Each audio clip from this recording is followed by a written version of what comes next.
We were talking this morning on the Big Phone In about the EDL. Yesterday, more than 1,000 members of the Bedfordshire-based English Defence League took to the streets of London to protest against radical Islam. They gathered at the entrance to Downing Street, where they listened to their leadership blame the Muslim religion for the horrific killing of drummer Lee Rigby. They held placards reading "Blood on your hands" and "GB RIP." They chanted "Muslim killers off our streets." Well, I asked you this morning at 9 o'clock whether you believed the EDL is a good or a bad thing for this country. I'm pleased to say that we have managed to get hold of the leader of the English Defence League. He's Luton-based Tommy Robinson. He's here in the studio. Hello, Tommy. Thanks for coming on. Good morning. Let's talk about yesterday's protest. And whenever a large group of people they meet together to protest, there'll be some people who peacefully protest and there'll be some people who become violent. It seems to be the way. Let me just tell you about the way your protest is being reported, and let's see if it's accurate. People were seen doing Nazi salutes. One picture has been posted on Twitter. People were heard chanting "Muslim killers off our streets." A police officer hit on the head with a bottle as men chanted "Who the F is Allah?" Do you dispute that some members of your protest were responsible for these actions? With regards to men doing Nazi salutes, basically there's no videos of anyone doing a Nazi salute. What the left-wing media do, or what the left-wing organisations do, is they get pictures of people with their arms in the air while singing a song, which then ends up looking in a photo somewhat like a Nazi salute.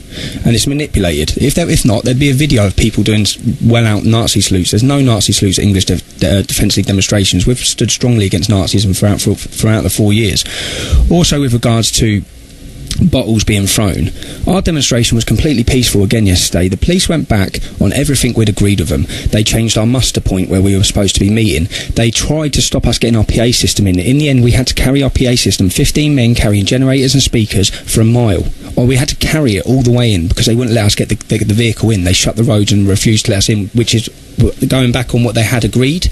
And then when we're having our demonstration, which we're about to release a video of the Sikhs talking to us, explaining what had happened as well, because they witnessed it, they allowed left-wing protesters, anti-troop protesters and Muslims to come within spitting distance and launch bottles into our crowd, which then provoked a reaction, which then gave the media exactly what they wanted. Like you've just reported, there was 1,000 people there. There was much more than 1,000 people there. And now that we've got a platform, we can, at a click of a button, we can go out to 200,000 people. People are seeing the media for what they are. When we had our demonstration in Newcastle, the media reported 750 to 1,500 people. There was at least 7,000 people. So what is the media's agenda in this? Were you shouting or chanting, and were your supporters chanting "Muslim killers off our streets"? That's yes, a quote that I've been using this morning. Yes, on my Yes, they were. And do you think at the moment that's an acceptable thing to be shouting and chanting? I think it is, yeah. I think that what we've got now is our MI5 are following these people, like this killer, like these people who have beheaded our soldier. They're on a watch list. All of these times they're arresting these terrorists, they're watching them day in, day out. They know they're going to do something. They know they're planning something. And what we're saying is, get them off our streets. Don't wait till they do something. We have to accept, when you're at war, as with the IRA, they brought in internment. The enemy. The IRA were the enemy. These men, Al-Qaeda, are the enemy in this country. We want to feel safe, and we're not safe whilst you're monitoring them and letting them walk into B&Q, as we saw with when they were going to blow up the English Defence League demonstration. And each time when you said we blamed Islam, don't listen to what we're saying. Let's listen to what the terrorists are saying. This man clearly quoted a verse from the Quran after beheading a soldier, and he said, "I've been instructed by Islam to kill." Now, when the Muslims who were going to blow up the English Defence League demonstration, they clearly stated this is because of blasphemy law, which is embedded within the Quran. You have to kill anyone who insults the religion. But Tommy, we hear what you're saying.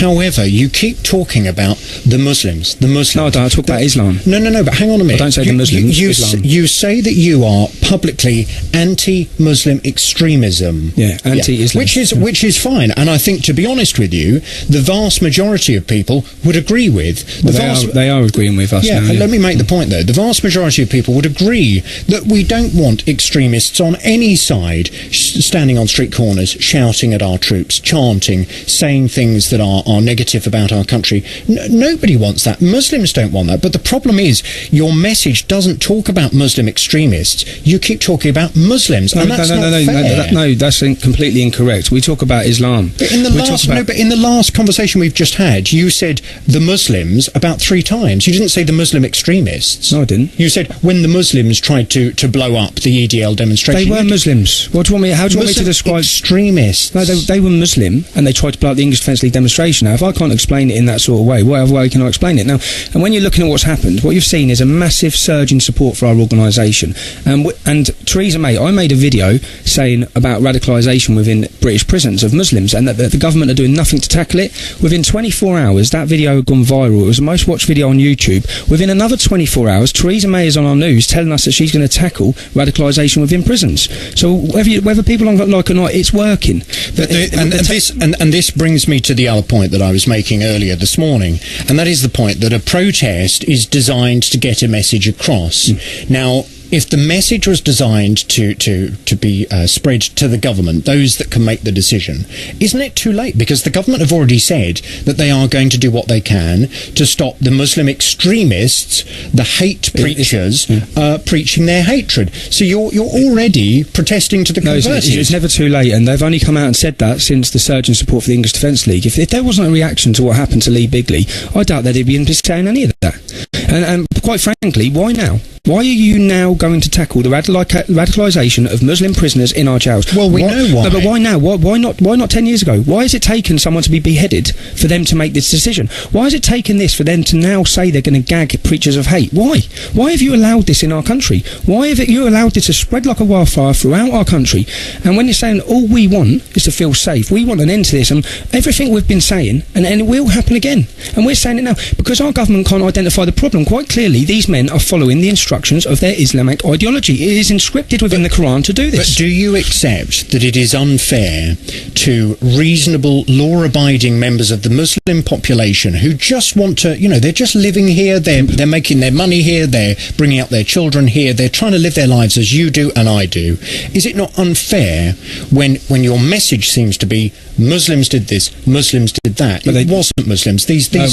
So you're saying it wasn't Muslims that beheaded our soldier? What I'm saying to you is it's unfair to spread this message that Muslims do this kind of thing. No, we These don't. were the 2 men that carried out that hideous murder last week.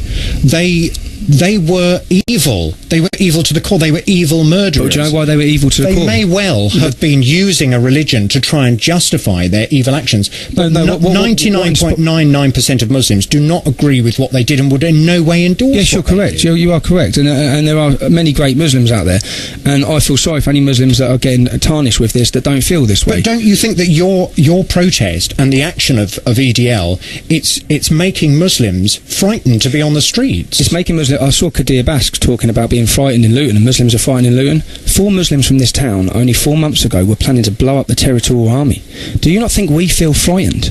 Do you not think, as parents who have 11 and 12-year-old daughters in certain towns and cities with these grooming gangs that are out of control, do you not think we feel frightened? When I hear Muslims feel frightened, do you not think our armed soldiers' wives that are walking into a barracks today, do you think they're looking over their shoulder? Do you think they feel safe? But yet somehow we're hearing that Muslims feel frightened. Please give me one example of a Muslim being beheaded, a Muslim being murdered, or anything like that. And when we see, and we've seen these all these reports, or so-called reports, haven't seen any evidence of many attacks against the Muslim community. When there was 26 firebombings, you know yourself, in this local town where they were spraying EDL and doing firebombings, it turned out that Muslims were arrested for it. They were doing it themselves to get the victim status. Now, I'm sorry, the victims in all of this are the British public. It's not the Muslim community, it's not the Christian community, it's the British public. And all I'm seeing now, somehow, is that it's being turned that somehow Islam is the victim in this. Now, these men followed out their instructions from the scripture of Islam. So we must blame the scripture of Islam. We want Muslims to come out, and what I keep saying to you, when will we see Muslims on the streets? When will we see Muslims on the streets in anger and frustration or against what's happening? When will we see it? Because someone draws a cartoon, they're on the streets of every single town and city in this country. So when their religion's been brought into disrepute, have these men, by beheading a soldier, have these men not carried out a blasphemy act in accordance to these so-called moderate Muslims? Because 25,000 of them marched through Birmingham 2 months ago calling for blasphemy laws. So the hypocrisy for me, I'm sorry, I'll listen when we see action from the Islamic community. Right now, Saif al-Islam and his group this Friday will be set up stalls in Bury Park.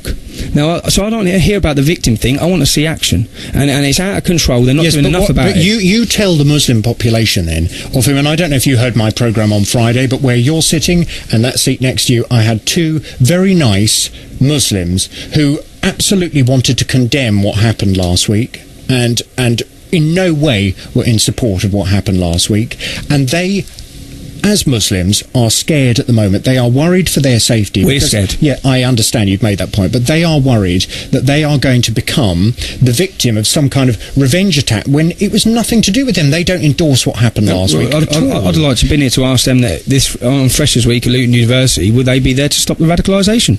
Would they be there to stop this group? So I'd like to ask them what they're going to do this Friday about Saif al-Islam and his group. What should the Muslim population do? Well, if I went down to Bury Park and I set up a stall for English Defence League, I'd be killed.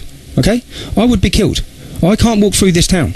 So how will they all come out and riot and attack me? So what are you saying? You want average Muslims I want them to go and kill No. the extremists that happen to set up stalls? No, I want them to stop showing such a hypocrisy. I want them to stop walking past the extremists and saying inshallah. But why should, if somebody is just going about their business and they happen to be a Muslim, why should they have to confront somebody in the middle of the street? I went down to Bury Park and I set up a stall for English Defence League, I'd be killed.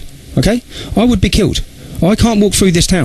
So how will they all come out and riot and attack me? So what are you saying? You want average Muslims I want them to go and kill No. the extremists that happen to set up stalls? No, I want them to stop showing such a hypocrisy. I want them to stop walking past the extremists and saying inshallah. But why should, if somebody is just going about their business and they happen to be a Muslim, why should they have to confront somebody in the middle of the street who they may be worried they will be slapped by or beaten by? Because they confront me. Because they confront anyone that talks out against them. But surely what it should be the police to be stopping them. But yeah, it is. That's why. Look, we went to Downing Street. If we wanted, we could have gone to East London. Right? When we protest in Luton, we go to the town centre. We don't go to Bury Park.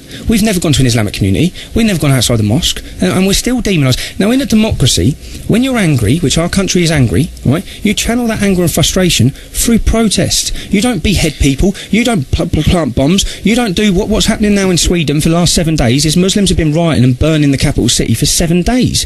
You don't do that. We don't do that. When we want to channel our frustration, when Mark Duggan was shot in the head, this whole country burned. Now, our soldiers been beheaded, and the English Defence League are taken to the street and giving protests, and in every single speech I give I point out this is not all Muslims, there are great Muslims, it is criminal to attack Muslims, but you understand to attack Muslims, so I'm going out of my way, we are going out of our way, and still somehow we are being demonised. Because Tommy, you must understand, and you are articulate enough to be able to express your point. You must understand that some of your followers, they are not articulate. They are ultimately just racist because they are fearful, and they don't really understand why. They're just racist because of fear. And they find your organisation and they identify with it, and ultimately they don't want the same things you want. If what you say is correct, they just want to be racist. They don't want anybody with a different background, a different religion, a different skin colour to be in this country. Complete nonsense. For starters, Islam. You don't have any racists in the EDL. Of course we do. Of course we do. And when we find them, we drive them out. There's racists in the Metropolitan Police Force. Don't call it a racist police force. There's racists in the Labour Party. What I'm saying is, we oppose Islam as an ideology. It is not a race, okay? If we oppose Scientology, would everyone be calling us racist? Well, this racist stick has been used and beaten, and it's partly the problem, and it will be the problem. Political correctness is ruling this country, okay, and it is adding to the problem, and it is promoting hate. Political correctness and not having this debate and not being able to have a platform. But we are having this debate. But we're not, because I was asked to go on Big Questions, yeah? After we went to Woolwich, I was asked to go on the Big Questions for this Sunday morning. Once my video went viral, and they see the support we got, they pulled me, and they didn't let me go on. And when you watch Big Questions, I'm watching Newsnight, there's no one being critical of Islam. Do you know what I think Do you know what I think of as a big problem with your videos, and I've watched your videos, is that they are very aggressive. Do you accept the fact that your videos you put on YouTube, they're very aggressive? The language that you use in your videos is disgusting. Please explain. I watched one of your videos using the F word several times. Excuse me. Right, okay, that's passion. Do you know, I was in tears. I've been in tears a couple of times. I've been in tears watching that man's family. I could get emotional now just talking about it. So if I get angry and I get frustrated, that's because you need to realise the whole country is angry and frustrated. Understand that, and it's absolutely. called passion. Listen, it's called passion for my country, passion for my troops. Listen, there's no need to start getting on the patriotism soapbox here. We are all, those of us that love this country. Well, okay, so what are you doing? Tell me what you're doing. Tell me what you're doing. We're having this conversation now. Yeah, no, but I'm asking you, what are you doing to support the armed forces since this has happened? What do you want me to do? I want you to stop sitting. If you have, what constructive do you want me to do? Off air, you probably have the same opinion as me. You probably think? Yeah. I think every time I go on any radio show, any presenter, any media, when I went on Daybreak, every single person had their thumbs up. When I went on Newsnight, so when I come off air, everyone agrees. But I tell you what I don't want, and I say this absolutely honestly, I do not want innocent Muslims who would never dream. Haven't I just said that myself? Anything to do? Let me make the point. I do not want innocent Muslims who have nothing to do with that terrible attack last week in any way feeling scared to walk the streets because of organisations like yours, some of whom your members walk around covering their faces, very intimidating. Can I explain that? Okay. Yesterday when I went on demonstration, I met a young lad who works for he works for a car dealership. Okay. Now through Facebook, supporting our group, the left-wing organisations have screenshotted all his comments he made about Islam. Then they've sent them to HR. They've sent him to his head office. He's been called into HR and told that his comments he's making about Islam, which is an ideology, which he has a God-given right to criticise that ideology, are detrimental to the company. Were they hateful comments? They're truthful. The truth is not hate speech. The truth is not hate speech. Tommy, if we say Islam is a violent ideology, that's not hate. That's truth. But Tommy, you talk about, and you try and turn this around on me, and you say, what have you done to support our troops? All I'm saying is, Help for Heroes don't even want your money that you're raising. They don't want anything to do with you and your group. And if you're watching this morning, you'd have seen the backlash against that. People are angry by it. Do you know what I mean? And what that adds to and awakens a lot of people up is political correctness has gone mad in this country. Whether you like it or not, it's gone mad. And whether you like it or not, people are supporting our organisation. When you talk about covering their faces, I've had 4 official Osman warnings by the government and police saying my life is in danger. I've been dragged out of my car and beaten to a pulp with brain swelling. I've had to live under armed guard for 24 hours a day for 7 days a week. I've had all of this going on because I criticise Islam. Now, the average man, do you not think they're scared? And when you say Muslims are scared, we're terrified. We are petrified for our kids' future in this country. I just want to next generation. We've heard a lot of what you have to say. I want to bring some callers in. Okay. Now, this is a man that I spoke to in the first hour of the programme. He used to be one of your supporters. He probably did this morning. He's called Nick Jode. Oh, yeah, he did. Yeah, he did. Actually, I'm on the radio to the phone. On the phone. Hello, Nick. You're through to myself and Tommy. What? No gold line up there. Nick, I tell you what. I'll come back to Nick. Let me speak to Ali in Luton instead. Hello, Ali. Hello there. Hi. You're through to myself and Tommy. What's your view on the EDL and what they're hoping to achieve at the moment? Are they going about it in the right way? To be honest with you, I think EDL just a bunch of cowards who are just running around shouting, swearing, just getting pissed in town centre and just causing problems between everyone in the community, to be honest with you. And there's a lot of good Muslims out there. And EDL, and Tommy Robinson thinks anyone with a beard or anything that happens, he thinks, it's all down to Muslims. When have I said that? That's what you think. No, how are you telling me what I think? Again, why are you pushing? How are you telling me what I think? These people who are killing innocent people out there. Okay, it's sad that the soldier has passed away. I don't think the chap who actually killed him was a Muslim. Well, he quoted a quote from your Quran. Oh, he quoted the Quran, but how do you know he's a Muslim? Because he shouted Allahu Akbar and he told us quite clearly. Are you trying to say he's not a Muslim now? You just said Allahu Akbar, so that means, are you a Muslim? No, you're not.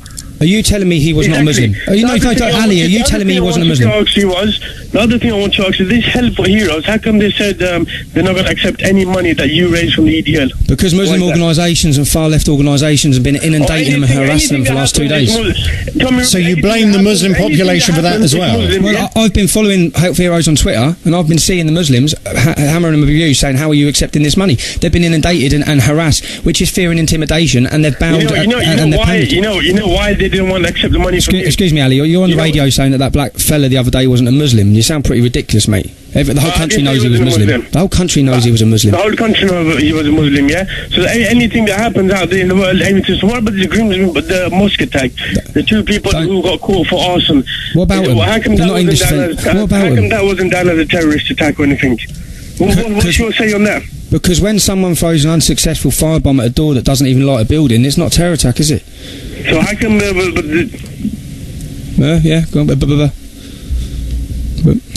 Ali, have you gone? I think Ali is gone. Yeah, we have managed to get back in touch with Nick Jode, though. I think he's listening now. Hello, Nick. Oh, yeah. Hi. Tom. Hi, Nick. I'm just interested for you to talk to Tommy and to explain what you explained to me and everybody else listening to the programme earlier. You said that you believed when you joined the EDL you were racist, and you also believe that some, if not a large number of the EDL supporters are also racist, and that's why you have left, because you've seen the error of your ways. That is correct. Tommy Robinson is telling us... Sorry, who are you? My name's Nick Joe, Tommy. I used to be a follower of yours, mate. Yeah, really? What division was that? I wasn't with a division. I used to here we go. peddling my eight. So you've just got some fella on the phone pretending to be EDL? No, it's not, mate. I done a thing for Tell Mama, something you know well about. Now, can I ask you, Tommy? Well, what do I know well about, Gone? You know full well about Tell Mama UK. About Tell Mama UK? What about Tell Mama UK? Well, there's Tell Mama is UK, that is an organisation that's set up that just releases these figures saying that there's been this attack, and basically, rather than going to the police, Muslims report their incidents to Tell Mama UK, and the government are actually funding this. Now, where's a Tell Dada UK for the non-Muslim community who are being contacted? Tell Papa on Twitter, you know that. Yep, it's not government recognised. It's not. If you follow me on, do you follow me on Twitter? Yeah, I do. How many death threats do I get every single day? Every single day. How many do I get?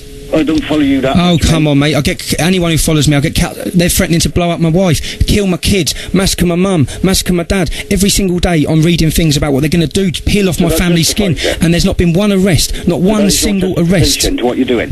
What I'm asking is, in this country, okay, we saw breaking news before our English Defence League demonstration. Anyone who's saying anything on the internet in any sort of fiery way against the Islamic community is being arrested. I want to know why, when I handed Bedfordshire Police months ago 200 death threats against me and my family, nothing's done. I want to know why Saif al-Islam, when he punched me in the face on national TV, I want to know why he wasn't arrested. I want to know all these... I've been attacked so many times on CCTV in Luton Town Centre. I was beaten to the floor, I was battered, and the CPS refused to prosecute. I want to know why it's okay for them and it's not okay for us. I want to know why we have if the rule of law is going to be implemented, it has to be implemented equally across all communities, and we're not asking for special treatment, we're asking for equal. But what we have in this country is a master race, and the master race is Muslims. I tell you what I'd like to do. Listen, Nick, we must leave it there because we're coming up to the news. I'm sorry to cut you short, but I want to draw this to some kind of conclusion, because obviously we've had quite an in-depth conversation about all of this, and I think what we've learnt this morning is that you can't separate the Quran as a book and the extremists who choose to use it as a justification for violence from normal everyday Muslims. That's how it seems to me. What it seems to me is that we're in an era of political correctness. William Gladstone, previous Prime Minister, said that there will never be peace on this earth so long as we have the Quran. Winston Churchill said Islam in a man is like rabies in a dog. David Cameron tells us Islam, religion and peace. Will you come with me? Yep. Will you come with me to a local mosque to talk to local Muslims? Do you really think I could go into Bury Park? Honestly, no. If we set it up and if we ensure that you will be safe, which we can do, will you come into a mosque with me and we will chat to ordinary, regular Muslims, not Muslim extremists? I'll ask Muslims this Saturday. We will be walking a walk for Lee. No. Let me ask. Why are you trying to defer that? I want you to come with me to a mosque. I'm sorry, but I do not feel safe, mate. The police can't even get me in there. Okay, I've asked for meetings before. The police are not safe to do so. I'm doing documentaries now. I'm doing it with a fella called Mohammed Answar I'm doing a documentary now, and they can't do it. They're saying it's not safe to do it. So I'm sorry, but I don't have any confidence. But what we'll ask Muslims. Will you meet somewhere secret with me? Yeah, I'll meet some Muslims. Ordinary Muslims. Yeah, people don't seem to be. I meet Muslims. Listen, I've got to go to the news. Okay, this Saturday I want to ask Luton's Muslims. We're going to be doing a respect for Lee. We're going to be laying wreaths at a cenotaph, and I ask Luton's Muslims, come and join us. Will you? Your leaders, come and join us. No, let me ask you this question before the news. If we can organise a secret location, will you come with me to meet ordinary Muslims and to talk to them? Yeah. Will you do that? Yeah, of course. Right, great. We'll organise it. Travel news for beds, cards and